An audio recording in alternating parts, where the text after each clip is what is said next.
今集我哋就離開咗名古屋，去到金澤嗰度睇下有啲咩好玩好食。咁我哋除咗有喺名古屋睇到櫻花之外呢，我哋喺金澤都睇到好多櫻花喎。除此之外，當然就唔好錯過喺金澤非常之有名，係作為日本三大名園之一嘅兼六園行下啦。金澤嘅海鮮都係非常之出名，所以就一定唔好錯過佢哋嘅海鮮刺身啦。另外我都會同大家開箱一下喺車站附近一間性價比幾高嘅酒店嘅。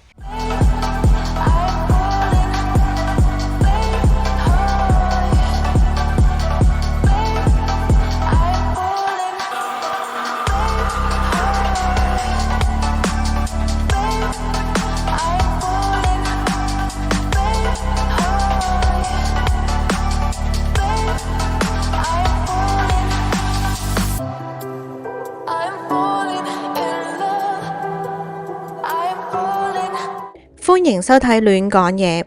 咁今集呢，我哋就睇完咗名古屋嘅 Formula One 賽車啦。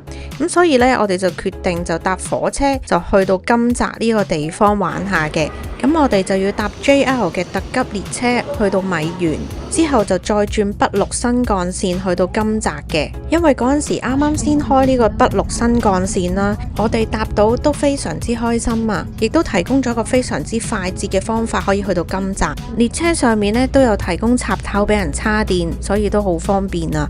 全程都係要劃位嘅。咁我哋就要喺米原呢個車站嗰度轉車啦。不過中間得10分鐘時間俾我哋轉車呢，所以都有啲急㗎。個車站又新又大啦，咁我哋又要拉住啲行李喎。咁好在我哋都趕得切，最後搭到架車。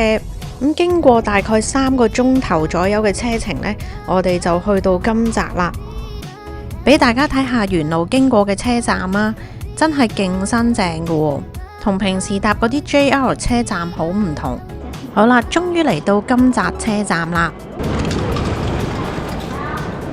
一出閘就見到呢度有好幾個富有日本色彩俾小朋友打卡嘅列車喺度。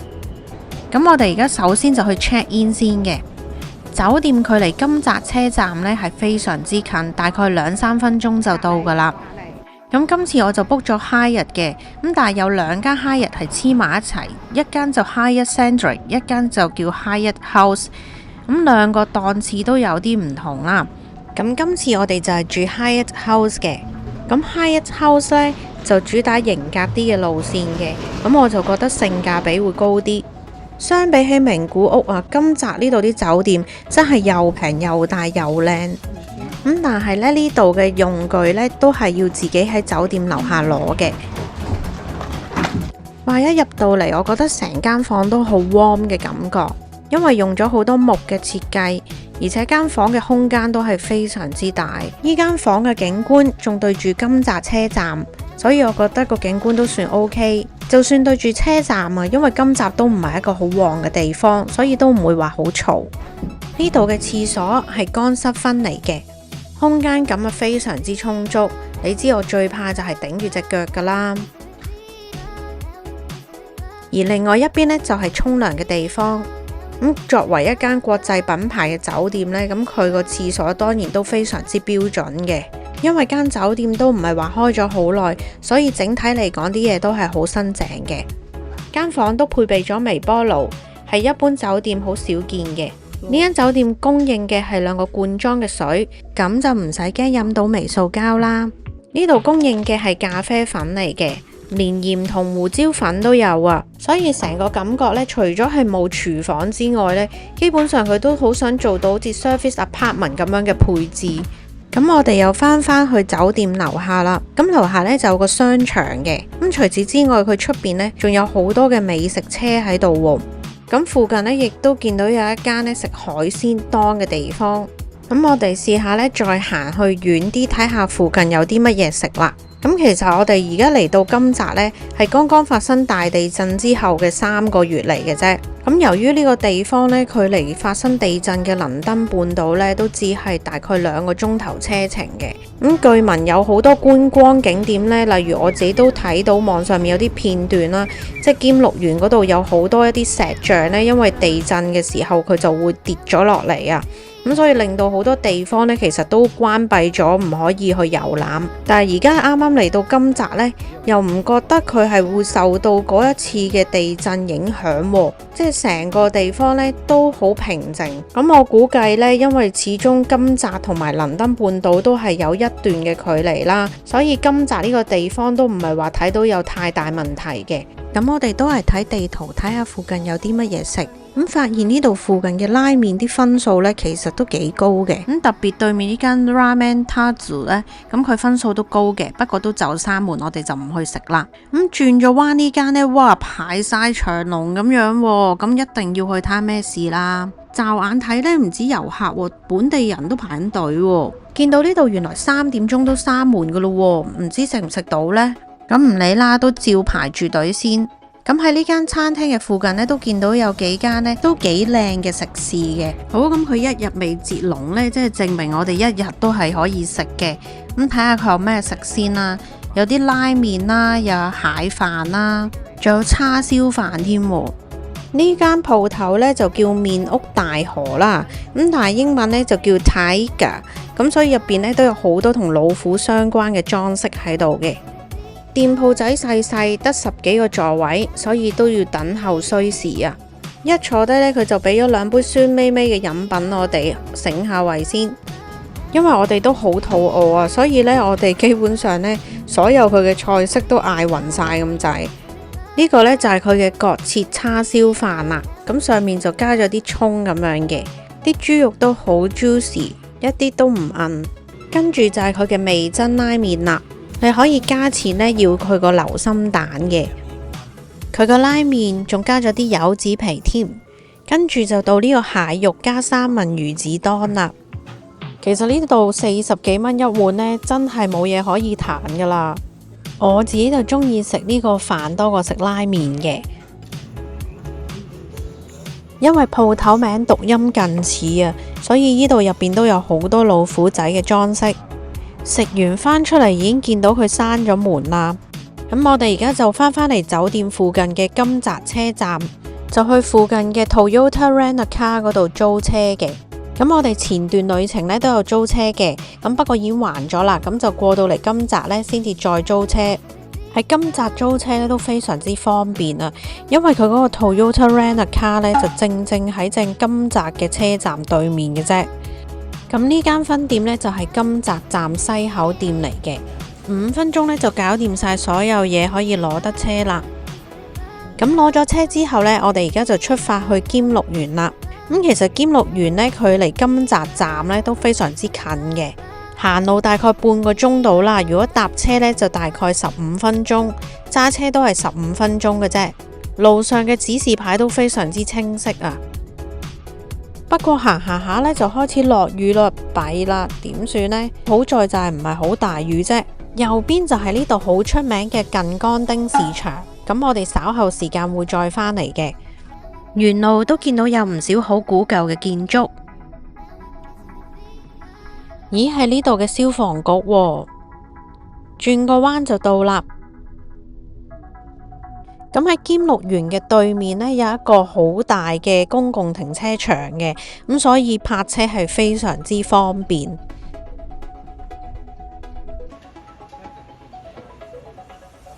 呢度嘅停車場都好新式，啲燈仲有自動開關系統添。基本上喺停車場行條馬路過去就去到兼六園噶啦。喺呢度已經見到有好多櫻花。咁行去兼六園嗰條斜坡上面呢，就有好多唔同嘅小食店啦、手信店啦等等嘅。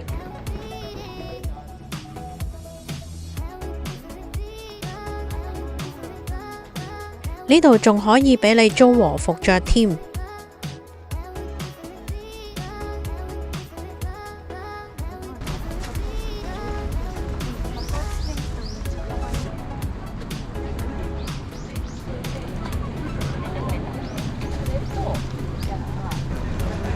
度就係入口啦。佢哋啲外國人呢，就踩單車嚟㗎。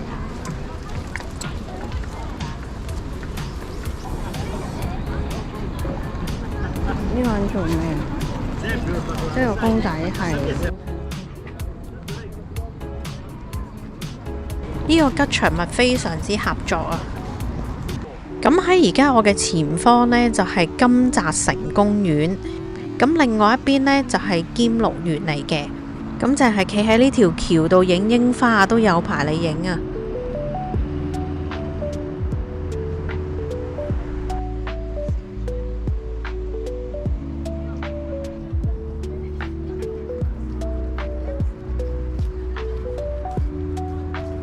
咁金澤城公園呢一度呢，其實係由前田市喺1583年呢開始打造嘅。咁其實佢經歷咗已經5次大火噶啦。咁所以而家大家見到嘅樣呢，就同當初嘅金澤城係好唔同嘅。咁而家金澤城呢，只係留低咗2座建築啦，一度呢就係呢一個石川門，而另外一度呢，就係50間長屋啦。咁當初要起呢個50間長屋呢，就係為咗迎娶德川秀忠個女嘅，而為咗安置佢嗰300個嘅隨從呢，於是就起咗呢50間長屋啦。而隔離嗰個兼六園呢，其實就係前田家族嘅後花園嚟嘅。咁我哋前方呢個地方呢，其實都可以免費入場㗎，不過我哋今日太晏入嚟，所以佢就閂咗啦。大家都見到啦，呢度嘅樹木呢都係有修葺過，好整齊嘅。而呢度嘅歷史都非常之悠久啦，有成500年咁多噶。而當年啊，其實金澤大學都曾經係喺呢一度出現過噶，不過係喺之後先改建成而家公園咁樣嘅啫。而呢個地方呢，足足有成14個藩主係曾經入住過呢一個城嘅。嗱，呢度就係50間長屋啦，咁後期呢，就轉咗愛嚟擺放武器嘅。咁今次我哋嚟到金澤城呢度呢，都見到有唔少地方係受到地震影響嘅，就好似呢幅城牆咁樣，因為地震嘅緣故而冧咗落嚟，而家就要揾塊布冚住，有待修葺啦。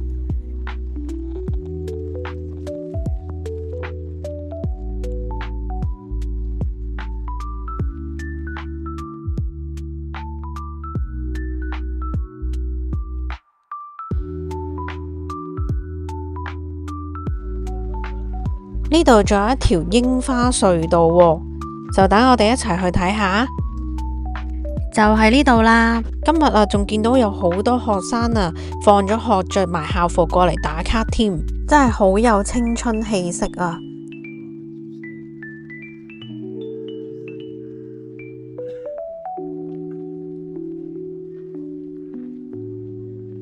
咁我哋而家睇完，準備離開去兼六園啦。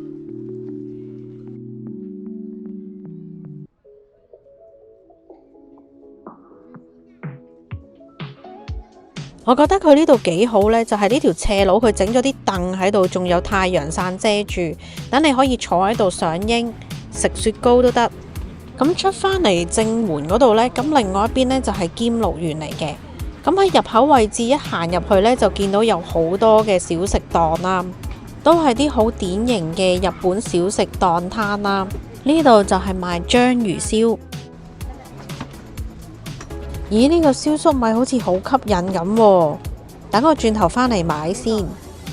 咁呢個檔攤就係賣五平餅嘅，不過實情呢，我喺竹座町嗰度見到呢個嘢，到而家我都唔知係咩嚟。未入到兼六園呢，出邊已經覺得好有氣氛，即係相比起我哋嗰啲廟街夜市呢，起碼呢度都唔係話旺丁唔旺財，而啲嘢食呢都好平民價錢嘅。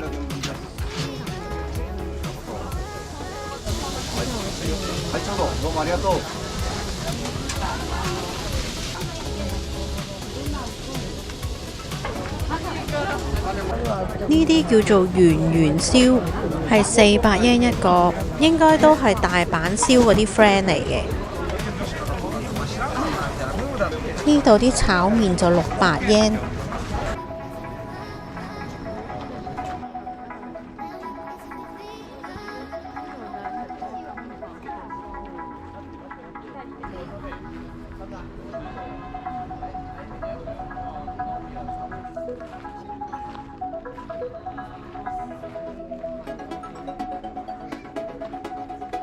除咗頭先下面斜路嗰度呢，呢度都有好多凳俾啲人坐喺度欣賞櫻花嘅，所以呢，喺度買杯金箔綠茶雪糕 hea 下欣賞下櫻花都幾好喎。咁而家正值呢個賞櫻時節呢，佢就特別開放夜晚嘅時間俾大家免費入場嘅。嗱，平時入嚟呢要俾錢噶，同埋佢都幾早閂噶喎，5、6點就閂門噶咯喎。咁剛才我都有提過啦，兼六園呢係日本3大名園之一。咁其他2個園分別就係水戶嘅偕樂園啦，同埋岡山嘅後樂園嘅。而呢度佔地呢係有成11.4公頃噶。咁基本上嚟得金澤觀光嘅人呢，都必定要嚟兼六園呢個地方睇下嘅。兼六園呢個名嘅由來呢，係因為佢有具備6個特質嘅，包括宏大、優瑞、人力、倉古、水泉同埋眺望。而基本上呢，要具備呢6種特質喺晒一個地方入邊呢，係好難得嘅，而只有湖園呢，先至可以做到咁樣嘅意境嘅啫。咁就喺民政5年，即係1822年嘅時候，就由澳洲白河藩主松平定信就命名呢度叫做兼六園啦。兼六園呢，擁有4季好唔同嘅自然景觀啦。春季就好似而家咁，可以賞櫻同埋睇梅花；而夏季呢，就有杜鵑同埋燕子花。秋季呢，就可以賞紅葉啦，冬天呢，仲可以見到松樹上面掛咗啲雪吊咁樣嘅景色，而雪吊呢，就係為咗避免令到大雪加重樹枝嘅負荷，就破壞咗棵樹，所以呢，冬天大概12月嘅時候，金澤就會出現一個個白色錐形罩住啲樹嘅美景啦。咁兼六園去到明治7年，即係1874年呢，先至全面開放俾市民參觀嘅啫。自此之後呢，就越嚟越多茶室出現喺呢度啦，就好似我哋而家眼前呢一個咁樣。不過老實講呢，呢度確實係幾多蚊嘅。雖然話落住毛毛雨啦，但我喺呢個水池側邊呢，你見到係一紮蚊喺我前方嘅咯，所以我都要快啲移動去其他地方啦。而呢個園林嘅樹啊，都非常之大棵啊。咁梗係啦，一個有幾百年歷史嘅私人後花園，梗係唔惹少啦。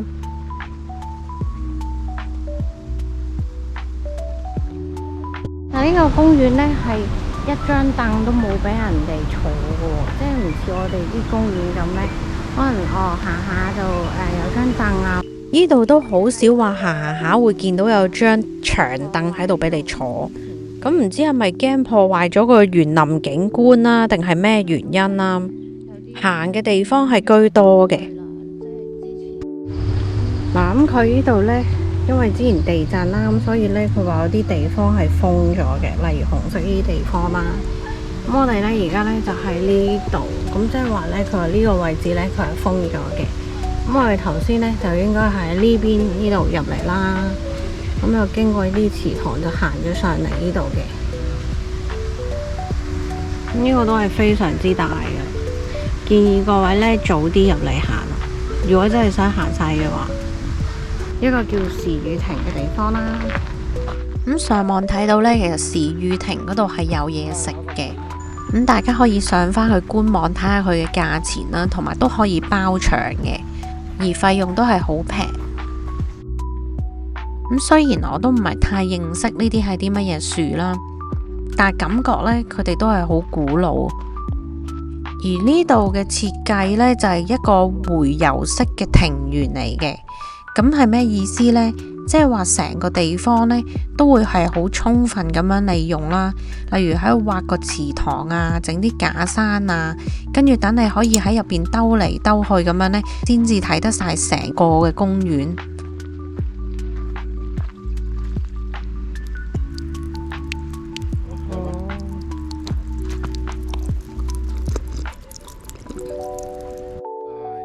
臨走之前影埋呢棵咁靚嘅櫻花就閃人啦。都天黑啦，點影啲相都係唔係咁靚，係時候走啦。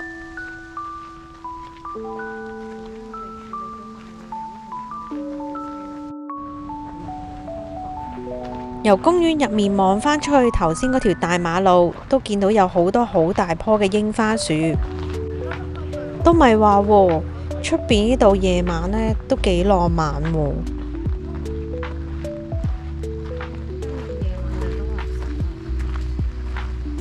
而家就行返轉頭幫襯頭先嗰間燒粟米。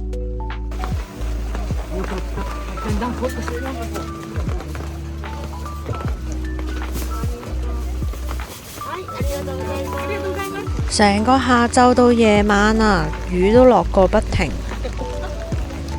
泊咗喺度差唔多3個鐘，650 yen 都幾抵。咁本嚟我哋想去下一個景點就係東茶屋街啦。咁佢係金澤最大嘅藝伎區之一嚟嘅。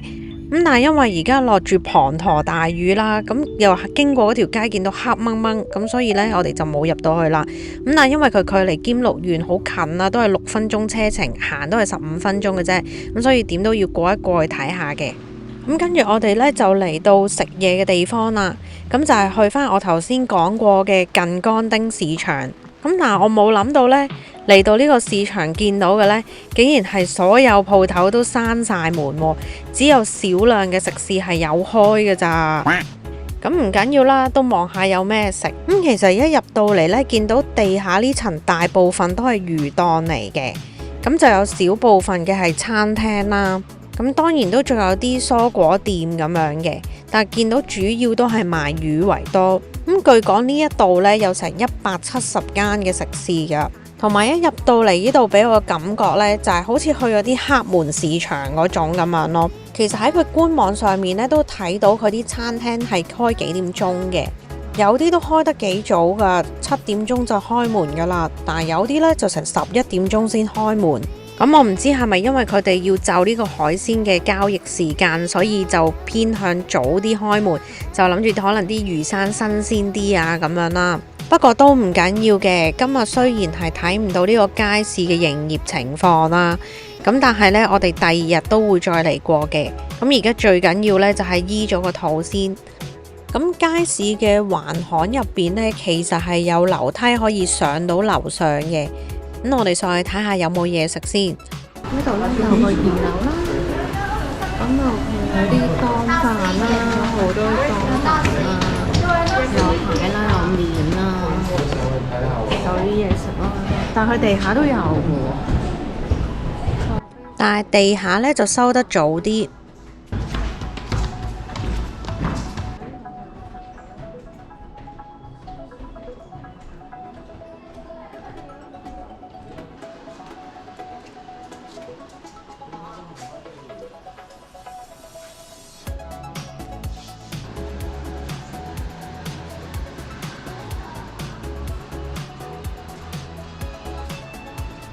其實上面就好多都係啲食刺身當啊、燒海鮮啊呢類。呢間睇落都唔錯喎，好似主打係食蟹。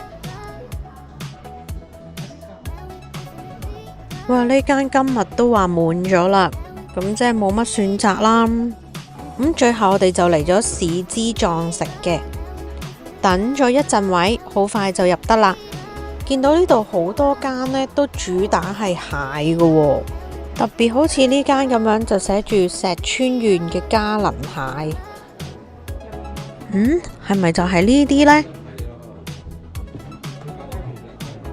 呢間餐廳嘅價位呢，我覺得 OK 嘅，唔算話好貴。嘢食嚟講呢，都係一般居酒屋會見到嘅嘢食。咁金澤有3大必食，包括有倫敦牛啦、侯黑魚同埋加能蟹嘅。咁嚟到金澤呢，都見到有好多餐廳係有推出去幫助倫敦喺地震之後復興嘅一啲菜式嘅。呢度成版都係是日精選嘅海鮮啊！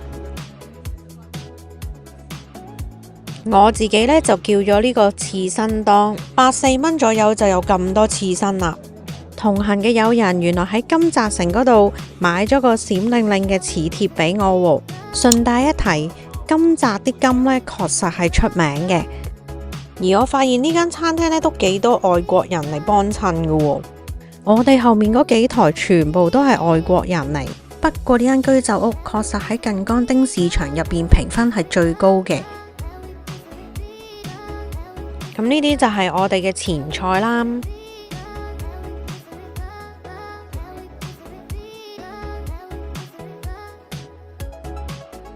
個薯仔沙律我就覺得幾好食，不過喺日本呢，冇乜邊間薯仔沙律係唔好食噶咯。咁終於到我個刺身飯出場啦，我覺得幾好喎，樣樣都有啲，連鰻魚都有，仲跟埋個湯俾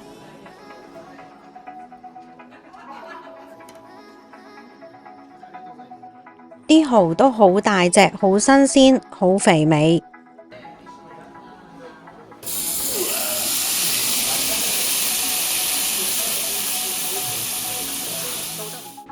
咁我哋今晚呢，就喺樓上食完嘢啦。咁我哋聽日都會再返嚟幫襯呢度嘅海鮮市場嘅。咁我哋住嘅酒店附近都有好幾個停車場，而收費都好平，有啲係1000 yen 就可以泊一晚啦。咁不過我哋就泊咗個遠少少嘅。咁行返出嚟呢，我哋就見到呢度原來有啲屋台㗎喎。咁如果中意食地道風味嘅朋友呢，就可以過嚟呢啲地方試下。終於返到嚟酒店啦，今日落咗成日雨啊，好在唔係話好大雨，總算順順利利完成咗今日嘅行程。唔知聽日食早餐會唔會喺呢度呢？夜晚嘅金澤市都係好寧靜嘅。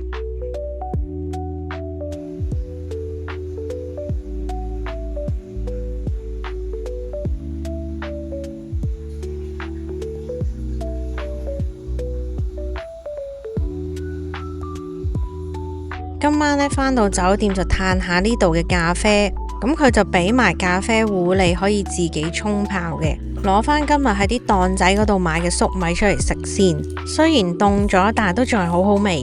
仲有我最中意食嘅華拉比，下集再同大家講我哋第二日嘅行程啦。多謝你嘅收睇啊！如果你中意呢條片嘅話，記得俾個 like 我，同埋 subscribe 我嘅 channel，仲可以分享呢條片俾你朋友仔睇添。下次再見。